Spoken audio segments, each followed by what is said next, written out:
It was 32 years ago that I first got into this field. How did I get into this field? By accident, sort of like the monkey who fell out of the tree. My company, which I had at the time, was involved up until 1956 in very extensive network radio programs, which means dramatic programs for radio nationwide and overseas. And in 1956 we had the choice of whether we converted all the way into television. And so we had started to do so until we discovered a very interesting thing. Now, we had been doing these radio programs for many years, and what we discovered was that it was like seeing a movie all over again. It was this is where we came in, because we were taking exactly the same thing that we had done 8 to 10 years earlier and putting a picture to it. It was nothing more to us than radio with a picture. So we did not think that we wanted to go through this all over again. There must be something better to do than to go into television. And we had already 2 quiz shows in television and found that this was nice, but there must be something better. So as the head of the company, and knowing in American language you have something that says you pass the buck. The buck ends with the president of the company, the responsibility, as does the authority. So I decided we would try something else, and being very professional in sound, we naturally began to think of some way to use sound as a new means of a new direction for our company. And what we first came up with and started conducting in our research and development division of our company was how to help people learn while they are asleep. Very interesting parable that all the way back in 1956 we started conducting studies how to do this. And the first problem is how to get people to sleep. Because you can't take a subject and say, now go to sleep. You have to, and you do not want to give them chemicals or drugs to go to sleep, because that won't serve the purpose. So we began to use sound to help people to get to sleep. And that's how we first began to get into the technology of what we have since become. But along the way, a very interesting thing took place. In that research pattern, I was the chief subject because I demanded it, because I was very curious. So as the chief subject in all of these patterns of finding ways to help people go to sleep by sound use, evidently I absorbed something. Because in 1958 then, I had this great, frightening, terrifying change take place in my life. And I have written about this, as you know, in several books, and it's very, I guess, common knowledge even throughout the world, because the books have been translated into various languages. But simply put, at that time I began to experience moving out of my body. And that was the final thing of something that had begun a year at least or more before that time. I began to have, quote, dreams about, and I was an airplane pilot, so you can understand how that would take place. I began to have dreams about taxiing to the runway on an airport and getting the plane off the ground, and once I got it off the ground, that I would look up and here are all these wires. It was as if one were flying down the street, and there were all these power lines overhead and telephone lines, and you couldn't find a hole to get out of it. And that dream had gone on, a recurring dream, for at least a year. And then, shortly before this big thing took place in '58. I also began to experience a funny kind of vibration, and I went to it was as if my body were shaking, but there was no feeling of shaking. It was just internal. And I went hurrying to my favorite doctor, and he examined me and says, "Oh, you are working too hard. You are stress-filled, but there's nothing wrong with you. Go take a pill and relax or something." Well, not necessarily being a pill taker, that did not work too well. But in any event, after many times, like 25 or 30 more times of experiencing this vibration, I thought, well, and fighting to get out of it is the point. I just pull myself away from this vibration. The next step was, well, this will never get anywhere. I'm too frightened about it. If it's going to kill me, let it kill me. So, with that in mind, one particular afternoon when I was lying down, I said, all right, fine. The vibration came. If it's going to kill me, let it kill me. So I waited and waited and waited. And after a while, after about 5 minutes, it faded away, and I was still alive. So I thought, now I know it won't kill me. So I'm on safe ground. So after that, I began to simply let it happen and wait that 5 minutes so I could do something. And on this one famous night, as we're in 1958, I was lying in bed on a Friday night, waiting for this vibration to end so I could go to sleep.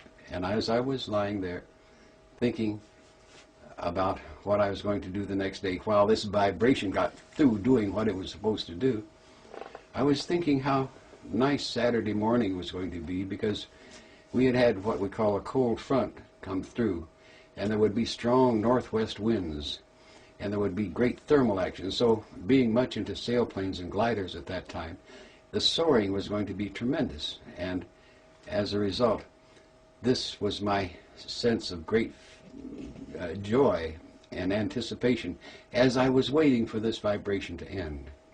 And as I waited and waited and thought how nice this is going to be, suddenly I felt something bumping against my shoulder. And that, of course, is part of the history when I discovered that what I was bumping against was the ceiling of my bedroom. And that bumping turned around, and I did not know where I was till I saw this funny sort of a fountain coming out of what I thought was the floor. And I thought, where am I? This is a funny kind of dream.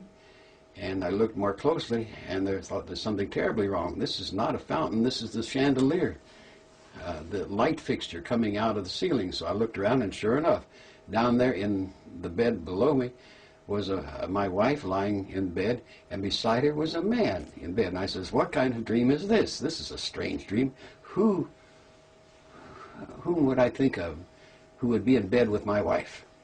And I said, I can't resist finding out.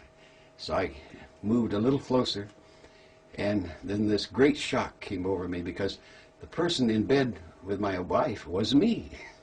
And then the fright came, the terror. What am I doing? Am I dying? Let me get back, quick, something. So I went through the air like this, swimming through the air to get back to the body. Pang, got back in the body. That was the first time that I, in turn, found out. And then very quickly I sat up, and everything was quiet. My heart was racing because I was excited, but everything else was fine. My wife's asleep, quiet, nothing, no problem. So that is exactly how it began, all the way back in 1958.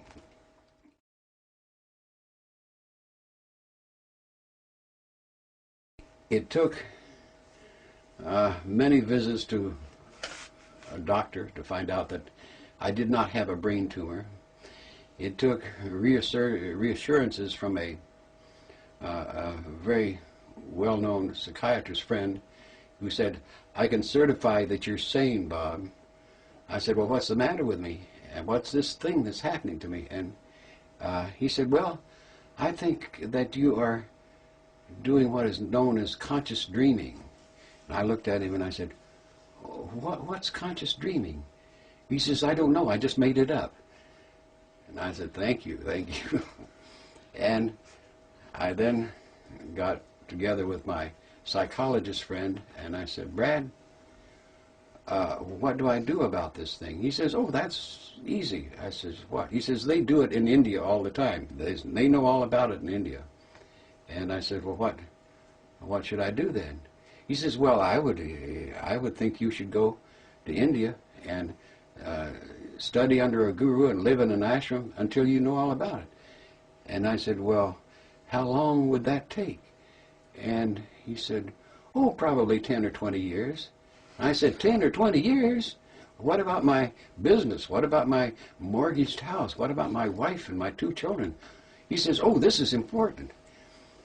And I looked at him very in the face, and I said, Brad, if this were you, what would you do? And he looked at me with this eyes. He says, Robert, he says, it's not happening to me, it's happening to you. And he waved goodbye. So that was the response of that beginning. And being of a stubborn variety, and knowing that I did not have a brain tumor, knowing that physically I was all right, and the 2 people that I trusted most in the mental health field knew me so well that they said, oh, you have no mental problem. What does one do? So the natural response that I had, in my way of thinking, being a Western mind, I couldn't see going to India and spending 10 years living in an ashram. That would not be very comfortable for me. And also, that's not the way I think. I'm a Western mind. So being very stubborn, what I did is to turn around and establish a research and development division in my company, taking the one that we had and moved it over in this other direction to find out what's happening to me, or find out something, so that I in turn could have some answers for me. So it was a very selfish motivation, and in the beginning it was nothing noble or wanting to help the world or humankind, not that at all. I needed the help. I had a company that could spend R&D funds to do this, and that's how it began. And a footnote, bear in mind that it took a full year after this first took place for me to finally come to the conclusion that this was real, that it was not a dream, that it was not an hallucination, that it actually took place. Because my left brain, my intellect, my analytical part of me had to be knowing this, not believing it. And it took not a great adventure or a great something that took place. It was an accumulation of one verification after another, again and again and again. And after a while I said, myself, my brain, my left brain, my total self had to say, yes, this is real. There's too much evidence. Never mind the world, but for me. Mm-hmm. And that's how it began. Bob, after you began this this investigation into your own experiences, out of your own need to understand what was happening, out of that came HemiSync. Could you tell us how the information about the influence of these sound patterns with the kind of experience that you were researching, how did that connection get made for you? Well, again, first and foremost, I was the prime subject. That we're going all the way back to when I was in New York and had offices in New York and had a house in Westchester County. And I secretly put a laboratory on our property in Westchester because New York somehow felt too noisy. So we had this R&D program built into a 25-acre place up in Westchester County.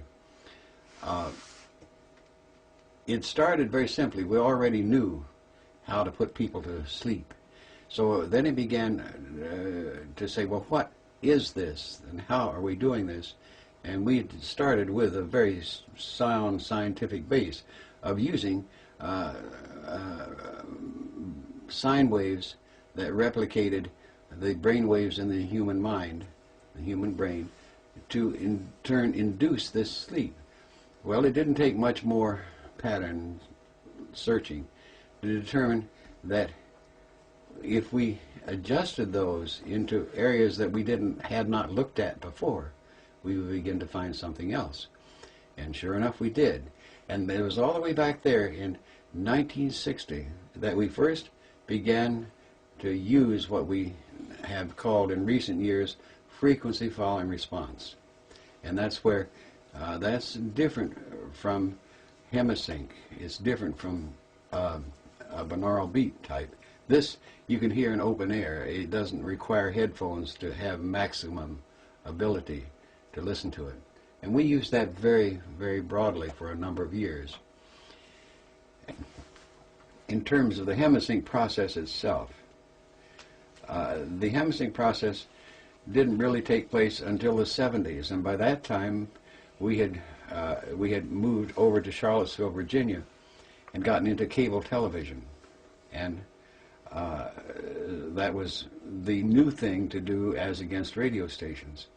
And we had, through an association with by that time I had accumulated about 8 or 9 different engineers and scientists and doctors in Virginia. And we, as a group, it was nothing, again, mystical or magical, we decided that would be the good way to do it, to create a binaural beat. And that's how hemisync was born. Mm-hmm. And that is, you know how it works, I'm sure. That's by setting one kind of signal, say 100 hertz signal in this ear, and then 104 hertz over here. And the differential, that 4 hertz, is synthesized by the mind, the brain. You can't hear it, it's too low in frequency to hear. But it is very effective to get that 4 hertz, which is a brainwave frequency, into the human mind.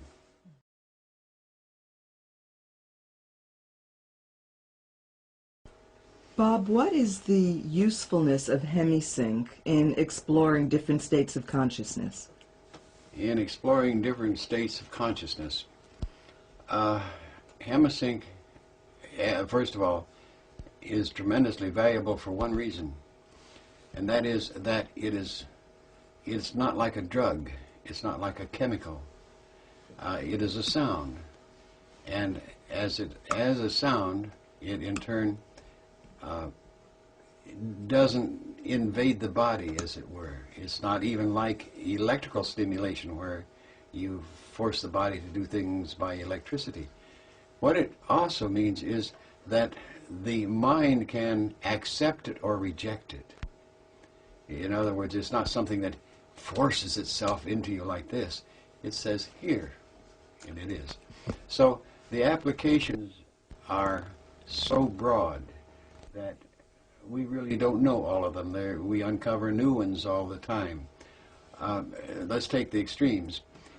You can use hemisync to keep you awake, totally focused attention, wide awake and alert.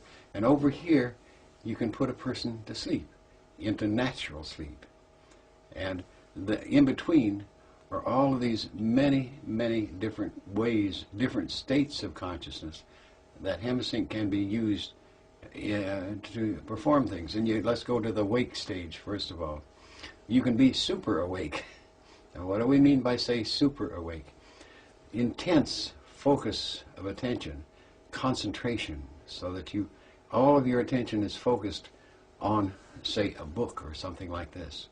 And by that focusing, you achieve much greater retention and much greater understanding, just as you do focus your attention. But this helps you do it to a degree perhaps that you've never been able to do before, that type of focusing of attention. Bang, like that.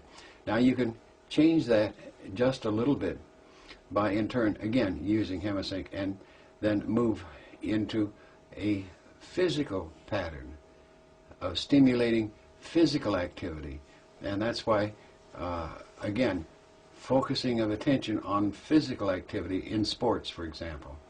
And we have an application that we used in golf that the best example we know, the president of this state golf association sliced 11 strokes off his score just by using this. It's that kind of thing. But it is because it let him focus his attention on the physical activity. Then you move, and you can see something's taking place here, that you can then move that focus of attention in many different ways. It's great because you can take that whole skein of wakefulness and use it in a number of different ways.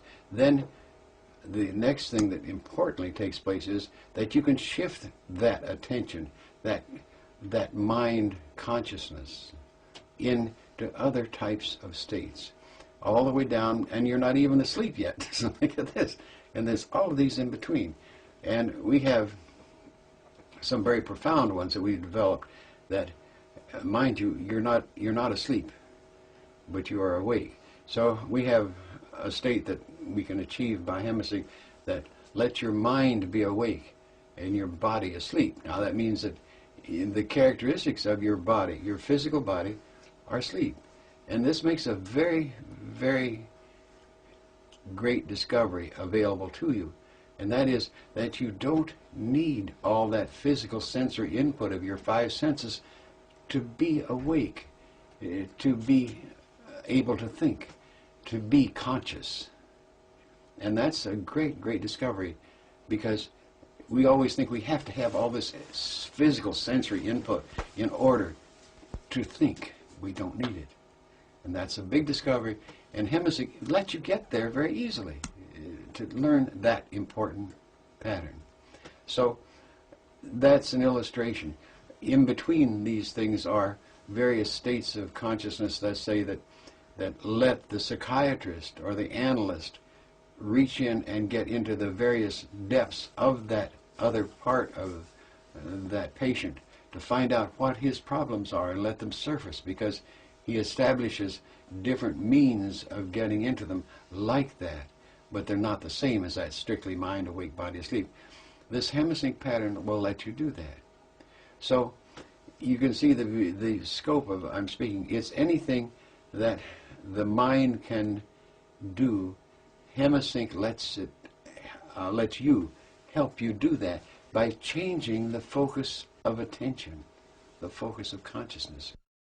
So you see, one of the things that begins to emerge here is through the use of these sound patterns, we can help, not force, the mind to get into these other ways of thinking, if you put it that way, these other ways of perceiving. And as I'm prone to say, that the whole concept that I found in out of body is past this wall we call sleep. Because we think of sleep as unconsciousness, and we have all these other forms of being unconscious, and sleep is the most common of those unconscious states. So what we're doing, utilizing this Hemisync, is to let the individual have, for the first time, control over his consciousness.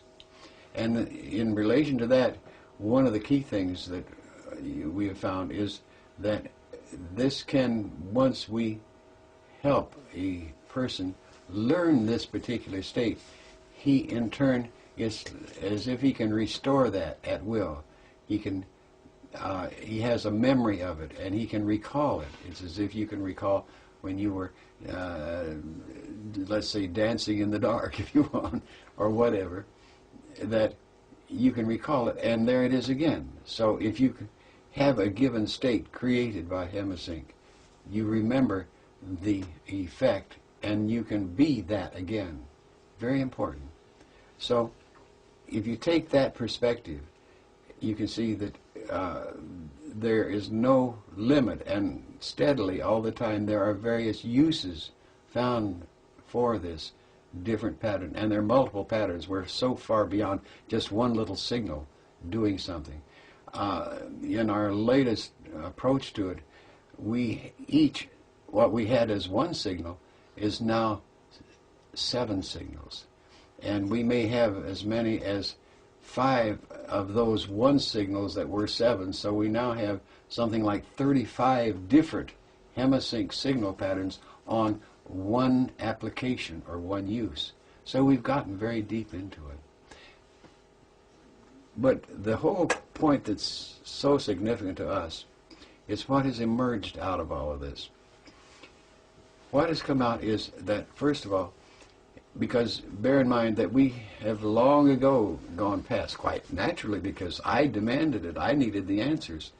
So we went past this thing, this unconsciousness called sleep, to find out what was happening later on, where we are not getting too much signals from the physical body. What's happening out there? And there was an important thing came out of it, and that is that consciousness is a continuum.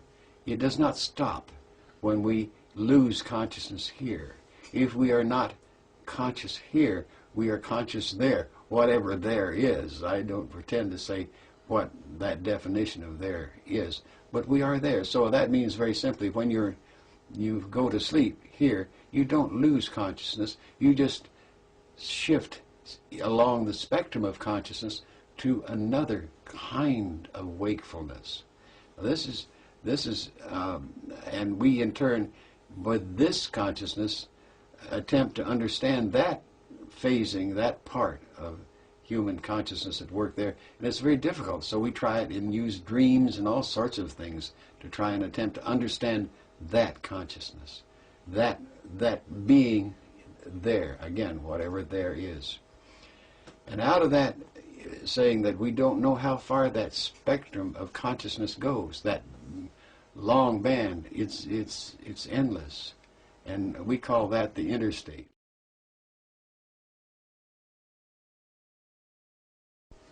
What are we doing? Well, you see, that's the important thing, is we let our left brain get into the act and say, what are we doing? We let our intellect, not just our imagination, but our intellect get in and say, what are we doing?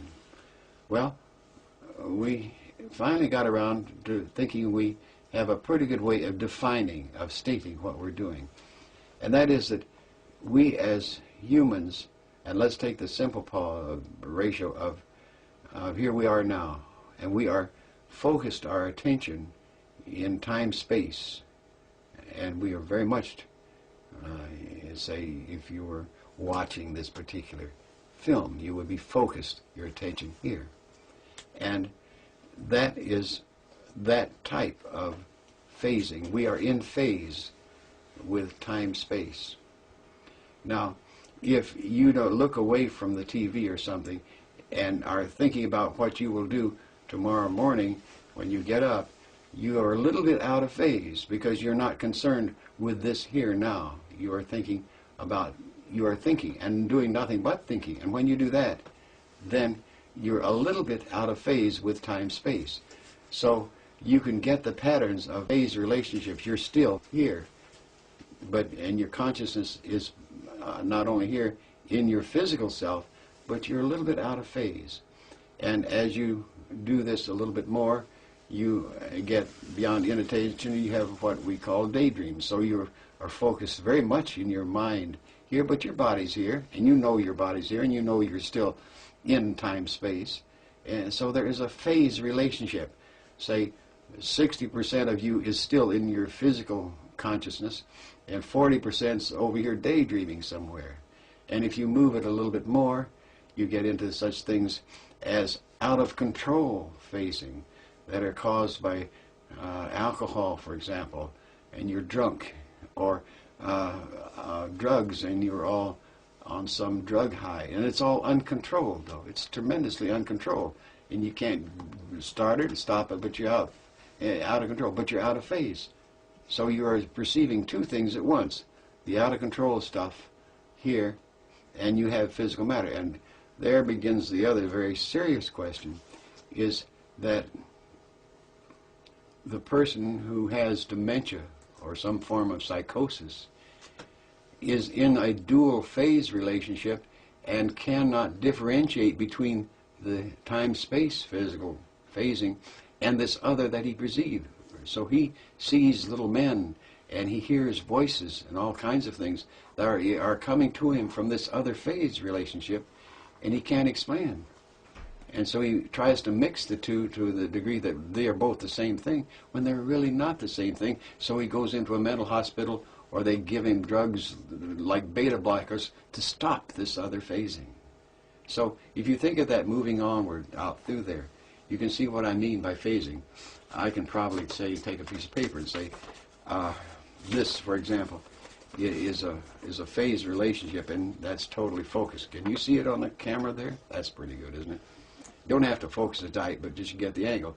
Now, as this, I turn this, this is moving slightly out of phase. So you have difficulty seeing the print more and more until this way it's very narrow. You could not even define what that is. It's just a line there. And if you're trying to read this, you're having great difficulty because you can't even see it at all now. Now you're seeing another type of something. You're seeing not this, but something else. So you're completely out of phase with time-space. So it's that type of thing. These are ratios, and everything is ratio in terms of consciousness. The interesting part, of course, is that we have certain fascinating things, and that is that when there comes a point we all face, there are certain things like death and taxes we always have to face. Well, one of them we have is facing physical death, and that means that this tuning device that we have called a physical body doesn't work anymore. So we have to phase out of it. And we're completely out of phase, and this doesn't work, so we are totally there. Again, our consciousness is not dependent upon this. It's over there. And being over there is, again, a reality. And this is the thing that you begin to understand the more you get into this, that there is other realities which this mind that we have, this human state, can be conscious over in these other areas. And you can learn and do this long before you're forced to drop this physical body and go on. You can go play there. What Have a lot of fun. What is the Yes. significance, Bob, of this ability that you've proven that we have to contact these other realities or other phases? I think the most important thing, first of all, is to understand these ratios, so that we can begin to, just like we do with all of our physical sciences, classify plants, biological sciences, begin to classify these other states of consciousness as to what they really are and explore them. Why do that? The first and foremost thing certainly comes out that we around here have long gotten to the stage that we know we are more than our physical body. What does that mean? That means that it doesn't make any difference what you do here, whatever you do. And this is contrary to a lot of belief systems, no doubt about that. But whatever you do, your performance, your behavior here, doesn't mean whether you're going to exist or non-exist after you die physically. You can be a wonderful saint, or you can be the cruelest person you can think of, but you're still going to survive physical death. That's an automatic thing. And this process lets you begin to know that. Not believe it, but know it. And there's a great difference between believing and knowing, a huge difference. You can listen to me and say, I believe you. But if I give you the tools so that you can find this out and say, oh yes, now I know it, think of the wonderful freedom that it would give you to know that you survived death. Not believe it, but know it.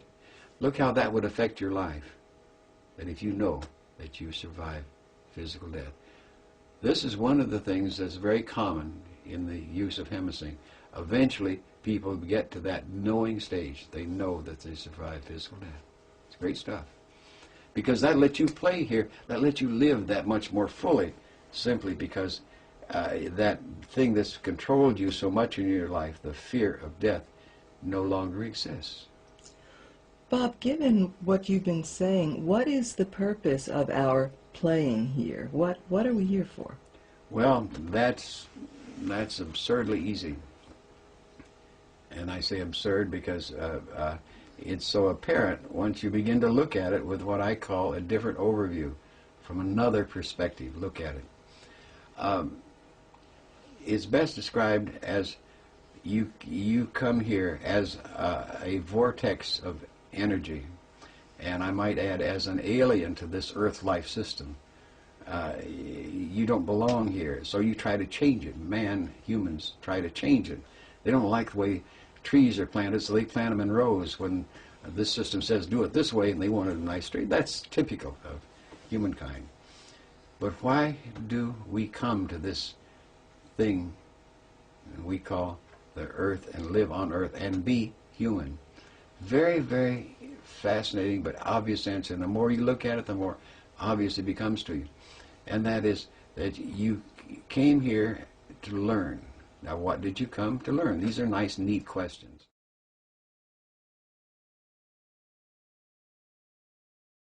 What did you come to learn? You came to learn a measurement system. This is a system of opposites, of polarities, and we quickly give them labels like positive and negative, good, bad, and these kinds of things. We learn this measurement system, very important. We learn it, the system of measurement. And a great system of measurement that we learn is pain, pleasure. And we know, how in the world could you know pleasure if you didn't know pain? The most boring thing that you could do is have a very even life with no pain or no pleasure. You couldn't stand it. You've got to have these, and we search for those pain and pleasure things. We go out of our way to do it. So if you think in terms of the whole concept of living here to learn measurements, now that's the first. The second is very interesting, is that you learn to manipulate energy. I move my arms like this, my hands, I move my eyes and so on.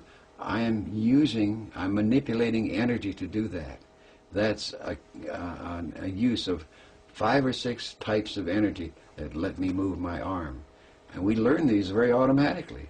And I can tell you from deep personal experience that that simple ability that we take so much for granted of learning to manipulate energy is incredibly valuable in other energy systems. You'd be amazed how much value that we think are ordinary things. Keeping your balance, for example. We automatically learn how to stay balanced in this gravitic pattern. But over there, it's wonderful. You can use these kinds of things. So these are the 2 key things, but the most important thing of all. We came and we come here to learn and acquire an intellect. It's strange. An intellect. We acquire, intelligence is not enough of the word, an intellect, an analytical ability. We come here to learn that. We use the metaphor left brain. We learn to acquire a left brain by living here and being here. That's the real valuable tool that we come and pick up. So you think that combination puts together a being that is a super being, and that's true, except a terrible thing happens, as they say, on the way to the store. We think we come and learn this, and we think we will go and take off and go back where we came from. And I can say without any equivocation, no reservation, no conditioning, that everything, what little, and is not much, I assure you, that I might have achieved so far is totally due to the imposition of my intellect upon what was taking place. Instead of just flying around in the out-of-body state, after I knew it wouldn't kill me, I got curious. And the intellect got curious. What's going on here? What is this that's taking place? That was the difference. That brought the whole thing into focus, into patterns, getting my analytical ability at work in it. And what little growth is due to that. Now, the funny thing is, so now we gather all these things. We gather intellect, our measurement, knowledge, our application of energy, and we're all, as I like to put it, going home with all this bag full of goodies, as it were, to take home and show the local boys how much you've learned and what you can do. The only problem is that when we do this, we forget something that happens as, again, on the way to the store that we don't expect. What's that? Well, if you know about it, then you can have fun. It's where you don't know about it is where it gets dangerous. And that is that we become addicted to being human. And so after we exit this particular life sojourn, we're saying instead of going home and what I call having escape velocity to go home, something's happened in living that life. We've picked up a load factor. There was friction along the way, and that represents it. So instead of moving out and having escape velocity, we start turning along that, and it's our decision, no one else's. That's the important thing. Our decision. We say, well, I think I'll go back just once more. And this next time, I think I'll be a male instead of a female. That ought to be more fun. Just once more, and then I'll go home. So what happens is, instead of moving this way, we loop around and go back being a human again, and go back and have another human experience, another lifetime. And we come out again, and we're already this time. But this time we've had even a greater load factor, don't you see? We've slowed up a little more. We haven't got the speed that we did. We have a greater load, and so we're now in orbit, and we have a decaying orbit, because when we come up around the orbit like this, instead of going on, we say, oh, I got to go back because I've never seen Paris, and I'd like to go to Paris for once in my life, and I'd like to just go there. So whole purpose to go back and live again so that I can go to Paris. And I've heard so much about Paris, I want to go to Paris. So I'll go and live again so I can go to Paris. And as you can see, each time you pick up in each succeeding lifetime a greater load factor, so that as you go through this, your orbit decays more and more as you go through this, living these successive lives until you get locked in tighter and tighter and tighter, till you are locked in being human so tight that you forget where you came from. You've lost all of the desire to even depart and go home. You've lost it all, because this is so overwhelmingly addictive that you can't think of anything else but this time, space, physical matter, all the things that take place in there. And no matter how hard you try, you can't get away from it. And the reason being, there's no law, but when you, quote, die, and instead of going home, you make the decision. There's no law that says you have to stay here. You are the one who says, I gotta go back. I didn't eat enough steaks. I didn't have enough strawberries. I didn't have enough children. All these kinds of things. Or I didn't have enough sex. Anyway, that's how we lock in as being human. In so doing this, now the next trick is, well, what happens? Well, why don't we recognize this more and more? Because we are so deeply addicted. So we develop an excuse, which you call belief systems, to rationalize this process. But it's all done in this local traffic human terms. This is the difference. As a result, somewhere along the way, you begin to find cracks in the belief system. You begin to find reasons that don't work quite well. That's the analytical thing coming into it. It says, hey, wait a minute, something wrong here. This doesn't work out. 2 and 2 makes 6. No, wrong. Try again. You begin to find out that there are some holes in the cracks, and that's when you begin to regrow and begin to, so that successively you begin to start on your way out again, and you begin to have a higher and higher orbit as you learn more, and in these successive lives, till finally you got escape velocity, and then you do go home. And that's what it's all about. Bob, are these very provocative ideas the result of your own analytical human mind, or is this information that has come from some source outside of your human mind? Well, that's an interesting question. I would say probably, I can't give you, I'm prone to make percentiles, and I don't know as I can give you an appropriate percentile. It is a combination. Obviously, through the years, I've developed a lot of non-human friends.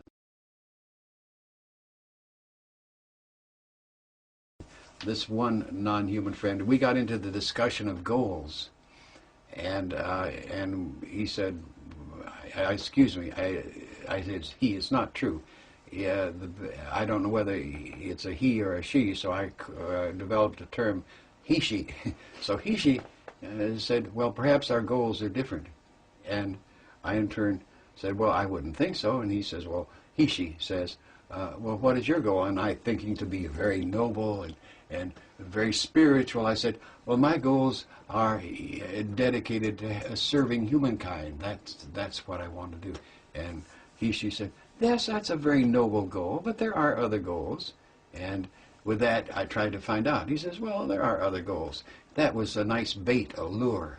And that got me curious and say, well, what other goals would there be? I thought that was a very noble goal. And this great enlightenment came to me months later, years, who can tell, that there was another goal, and that goal is the one I was just perceiving, to go home. And I thought, what a wonderful idea it would be to go home. And to be the local boy who made good and goes back to his hometown with all the medals on his chest and his pockets full of gold and all these bags of tricks, and go down the main street of the town, and everybody will say, oh, here he is, our hero's back. All this, typical go home type of thing.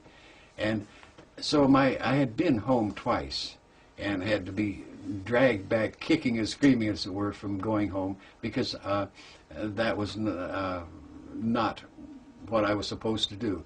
So I knew what home was and symbolized to me. And so I knew the goal was to go home. I knew what home was like, where I came from. And so my great, great joy was to prepare, to build, to go home. Oh, this is great, wonderful.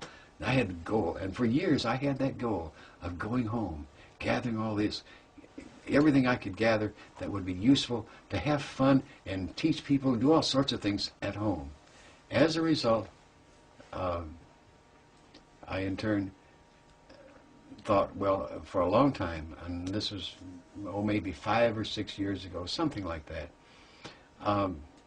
I got into the pattern of saying, well, and I asked this non-physical he-she friend, I said, and he was saying that was also a nice new goal. He always was very agreeable. That was a nice goal, too. That's different from serving humankind. Go home. So I got into that. And then I asked him, because I didn't know how to do it very well.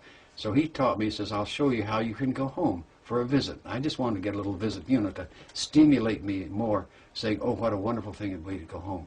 And so I wanted to get a taste of home again. And I knew what it was like. So he showed me how to do this, and I learned what I call the quick switch method, from here to there.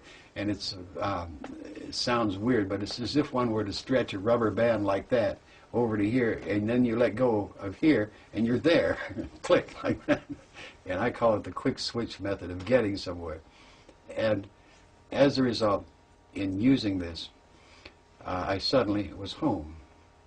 And the story of my getting this home thing was a very, very profound change. Because I went and got home, and here were these that I remembered so beautifully. They were huge, roiling clouds, and clouds had many, many different hues, bright colors with them, and shifting like rainbow colors all through them. And you could lie in the clouds and just observe this spectacle of change. And it was not all round rolling. There were cubes and everything else, all sorts of different types of symbol forms flowing round and through this. And you lie there, and it's so beautiful. And then, as you were there, and I'm using time-space terms to express it because it's the only way you can do it. And as you would lie there, you would hear this tremendous music. And I interpreted it as music, but it was something else. But it was, of course, a form of vibration. But it expressed itself to me in music, beautiful, beautiful music, like a massive symphony orchestra, beautifully conducted. And over here was a magnificent choir of 1,000 human voices, and you're listening to all of this. And in this return quick visit, I lay back in the clouds and looked at these beautiful patterns and heard this exquisite music. And I perhaps might have stayed there forever, except what I had grown, and that was my left brain. Because I was lying there and I looked at something and my attention got caught. And what was it? And I looked again, perceived again, and it was right. Here was a pattern of clouds that went like this, for example, and then went on. And if you waited long enough, that same pattern of clouds came along and it went like this and went on. It was a loop. It was a continuous loop. It was nothing new in the loop. If you the same thing came back again and again and again. And I then listened to the music. And sure enough, here's a beautiful melody line going doo-doo-doo-doo-doo. And if you waited long enough, the same instrument and the same melody line will be repeated. Doo-doo-doo-doo-doo. And with that, I sat up and had a great sigh of, and because I realized that then I knew why I had left home. Because I was bored. There was nothing new to learn there. I was curious. And I was bored with watching the clouds do the same thing forever and listening to the music do the same thing forever, and I didn't want to stay there any longer. And that's why I left home. And so one final thing, I realized that I was as if I had outgrown the glove and couldn't fit there anymore. And to be sure of this, because it was an overwhelming sadness after having devoted years of anticipation to going home, I went back and down in, and here's what I call curls, which are children playing games. And I had all these new games that I had learned being human and tried to teach them. And they says, we don't want your games. We got our own games. We don't want it. I said, here's some new ones. We don't want new games. And then sadly, I left. And I realized then that I truly had outgrown home, and I couldn't go home any. It wasn't possible for me to go home. So that goal was closed off. And so you can, I suffered quite a bit of depression from the fact that that goal was closed off to me. And to go back and serve humankind was nothing. I couldn't go back to do that. So that left a big vacuum. And I could go on and tell you much about that vacuum, but I did find another answer, obviously, after quite a long pattern.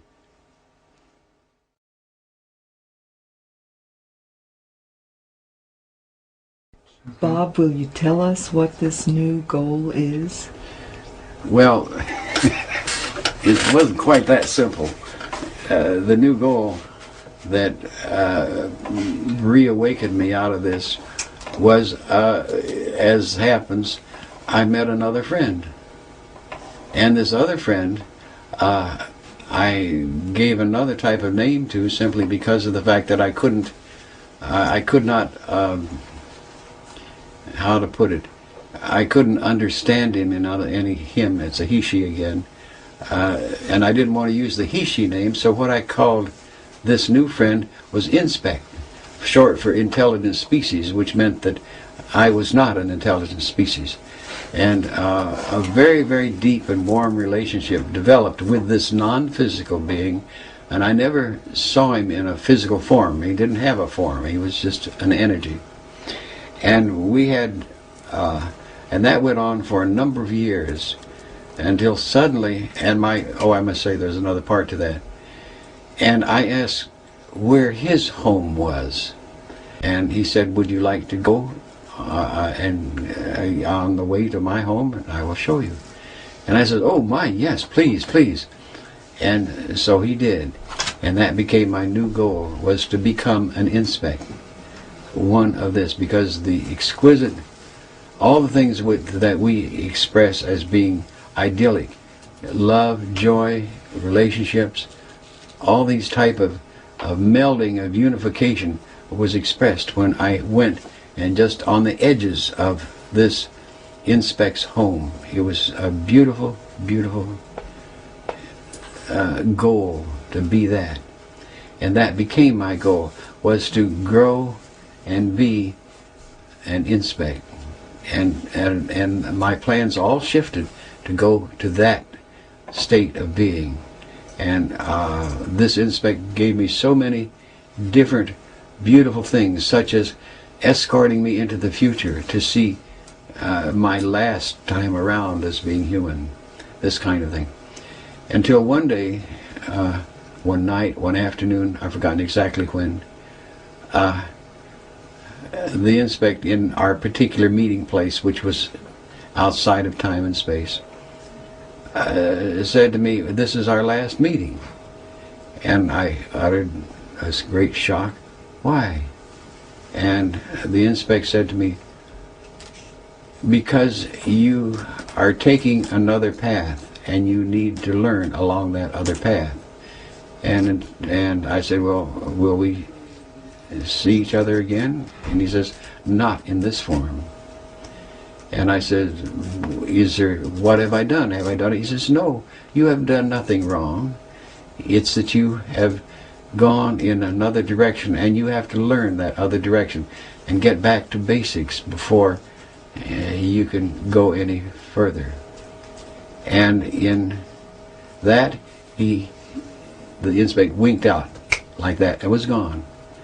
And I went back maybe 25 or 30 times to that meeting place, and the inspector was never there. He had really disappeared.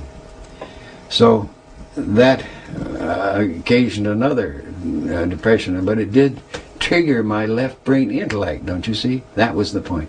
It triggered my left brain intellect to say, basics, what's meant by basics? And I started tracking down the basics of what I had missed. Apparently I'd missed something very, very important. And so it's needless to go through all the searching trying to find what I had missed, the basic. And I went through the humans, and that was a learning procedure. It took a long time to do. Until finally I came upon this one thing, and that made the change. And that one thing was that many years ago, about perhaps if we go into time, say in somewhere in the 60s, because of this consciousness, this I, this mind, didn't know what to do with this out-of-body activity, had no idea what to do with it. So what I did is I used a phrase, a term, an idea that we have as humans, that we have a total self. I don't like the word soul because it doesn't seem to fit. So I thought, I don't know what to do with this. To keep conducting experiments and going from Virginia to California was ridiculous. And how many times can you go to Mars and to the outer planets? There's just more of the same.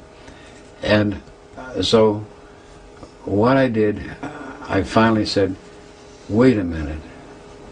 The basic that I had missed was what I'd been riding this vehicle. In other words, I had been using this navigator and this driver, this vehicle, all these years, and I had not taken the trouble to find out who's doing the driving, or as we in America put, what's under the hood of the thing I'm driving. And so I did. I began saying, that is a basic. And in looking at that basic, I opened a whole new pattern of finding out what that answer was. And that's a long thing, but that in turn did move me in a totally different direction and brought me to the knowledge that anything that I could conceive of now as a goal was inadequate to what the options or the availabilities are after I have graduated as being human. And that is the limitation that I see that humans place upon we, and I was a part of it, probably still am as a matter of fact. We place upon ourselves by our belief systems. We think there's only certain things that we can do, quote, after we leave here and are non-physical. We forget these other very simple patterns, that these are all based on on local ideas, local ways of thinking and doing, or even what we call intelligence is only a very human system of measurement.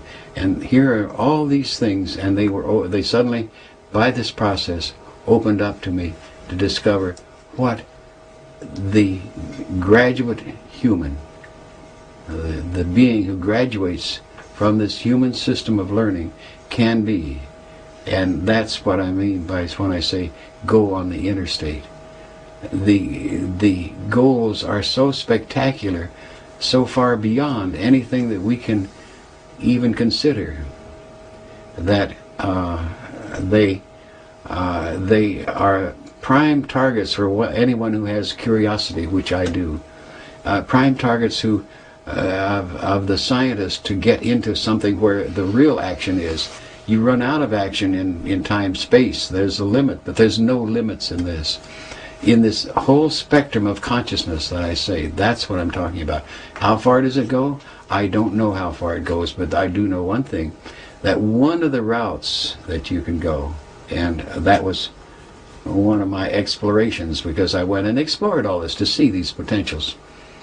One is that one route that you can take, and you can see the source of this, and this is a lot of the humankind. We all have a yearning, and that we express it in the desire to go home. We express it in our going outward, in affinity, looking for other intelligent life, looking for things out in the universe, all these kinds of things.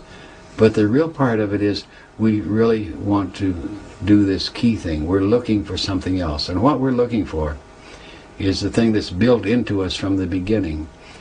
And that is that, and we express it in our religions, we would like to go meet our Maker.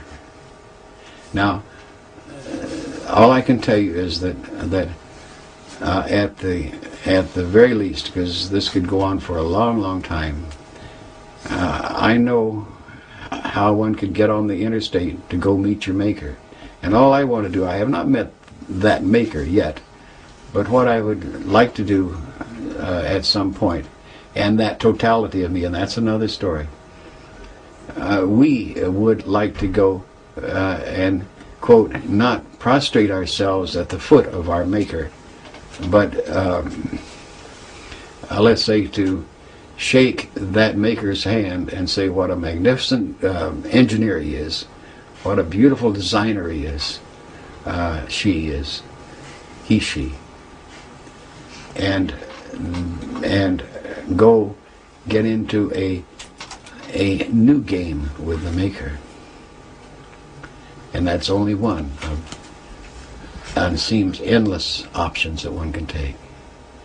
You can be a Maker yourself if you want. What you learn here are the basic tools.